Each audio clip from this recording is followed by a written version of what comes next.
Ready, set, secure. All right, everyone. Thanks for joining us. I'm here with Hutch. We are wrapping up his series called Inside the Mind of a Hacker.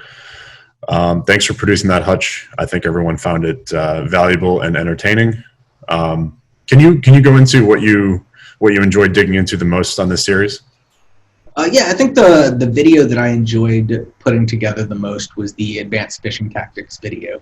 And the reason was because I got to really dive into one of my previous projects that I had done just personally, which was a command and control malware that actually used Twitter direct messaging as its command and control channel. So you could literally, once you compromised a victim asset, you could pick up your phone and execute commands on that system via just a direct message communication in Twitter. That's cool. What do you find the most challenging part about running penetration tests against our customers that have a varying level of maturity and threat landscape? I think probably the one area that I've struggled to adapt to, but I feel like have consistently improved over time, is just the difficulty of being able to go from what's essentially tech nerd speak. So being able to take a very technical subject matter, and in order for it to be relevant, I mean, you can't go in and just provide the raw technical details, especially to any kind of upper level management that isn't that much in the weeds. So kind of honing that skill of being able to take that very technical content and translate it into something that's relevant to the business, something that describes the impact of what different activities we're emulating and how they actually could affect business processes and ultimately an organization's bottom line. For sure. Yeah, that's always a challenge. Was there anything that you didn't go into that you wish you had the chance to in this series?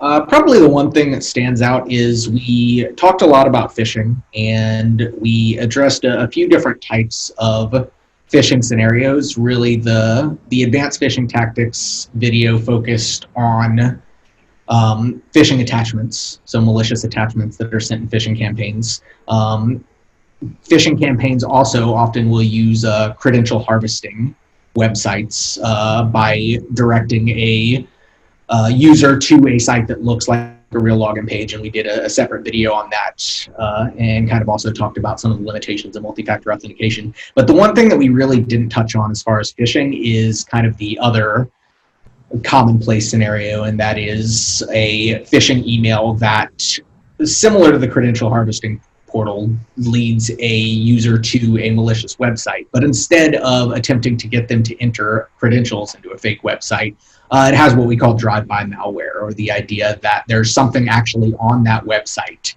that is intentionally crafted in such a way that it will actually exploit the browser of the victim that's accessing it. So a lot of times just content rendering libraries that exist on a browser can make it possible to where you don't really even need to interact with anything. Just by the fact of browsing to a website can result in your system being totally compromised. And that's one area that we didn't talk on much, but it is definitely a threat that I think that security professionals and just people who have a casual interest alike should be aware of.